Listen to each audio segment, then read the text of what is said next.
Okay. So, lagpas mo lang yung mirror mo dyan.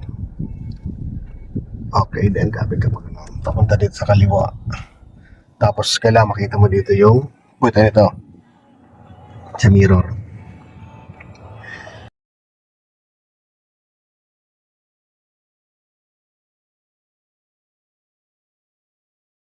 Kita mo na? Hindi pa rin? Kita ko naman. Kita mo na? Yan na? Sige, malagay sa reverse.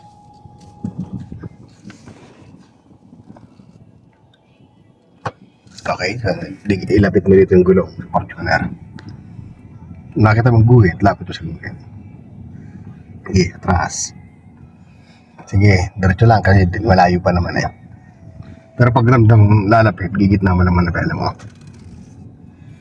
Okay? Sige, gitna mo. Yan. Pag naka-recover na, natras na, todo ulit dito. No?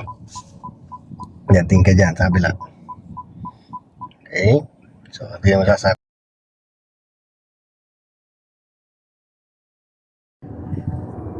Hintay mo lang pumantay ka ito sa sakyan. Diba?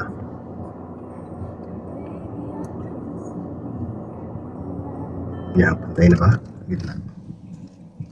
Then, atras. O, layo ka ng konti. Tapos, silip dito. Ano na? Bagalan mo lang. Okay, todo. Kaya mo kung kita mo na yung blue. Okay, stop. Ayan na. Okay, sa reverse. Lapit mo yung gulong dyan sa blue. Lapit mo pa. Bagalan mo ng takbo mo. So, pag malayo yung gulong mo, kabigan mo ng kabigan. Lakihan mo. No. Yan. Then, silip ka na sa kaliwang mirror. Kanang mirror pala. Yan. Basta, yan. Sige pa. Kasi malayo naman siya. Sige, diretso ko lang. Pasok yan. Yan. Tinan mo kung masigip dyan. Okay na? Same ang distance. Yan. Yan. Atras. Sige lang. Sige lang. Pag di kaya ng atas, may abante naman yan. Sige, atras ka lang. Okay. Yan. Okay. Yan, pabulusok to, medyo pabulusok. So, bibilis talaga ang sakyan mo yan. So, pag ramdam mo yung nasa unahan mo, ay malapit ka na.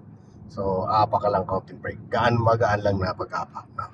Huwag ka mag-full stop kasi may sakyan sa likod. Okay? Yan, nakasignal sila. So, ibig sabihin, pupunta yan dyan sa ano. So, huwag kang iilag. Ang gagawin mo lang, magbe-brake ka lang kanta, ano?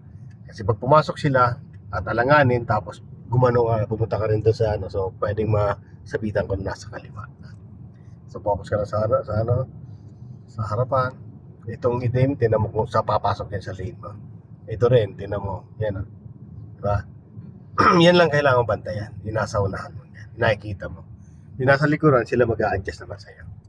Okay, so kailangan mo lang bantayan nasa likuran pag tayo mag-change ng lane. Kung mag-change tayo ng lane. Ano? So, kailangan naka-stick tayo. Yes po. So, tinan mo na kung gaano siya kalayo, ha? Okay, gas. So, pag mag-change ka ng lane, susunod, medyo mabilis. Yung, nakita mo yung van, yung puta ng van na yun, kailangan, pag lumagpas sa'yo, dagdag ka ng kaunting gas. Kasi pwedeng abutan ka na sa likuran. Lalo na kung magkadikit yung sasakyan. Yan. Late na. Late na yung signal. Mayroon mga ganun driver na ano. So, yung bantayan mo lang. Paano na ako?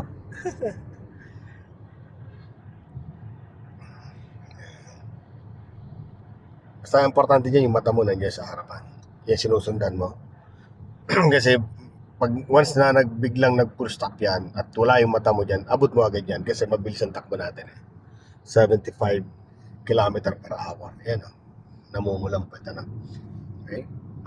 Mayroong driver na gano'n na kagaya pag marunong ka na ma-realize mo yan. May mga driver na mayat maya nagbe-brake. Hindi maganda siyang hindi magandang sundan. Kaya kailangan lumayo ka sa kanya. Walilipat ka.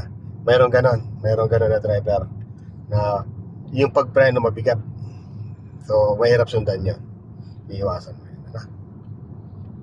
Sa ngayon, wala naman. Okay lang. Diretso ka lang muna. Bantayan mo lang nasa unahan mo.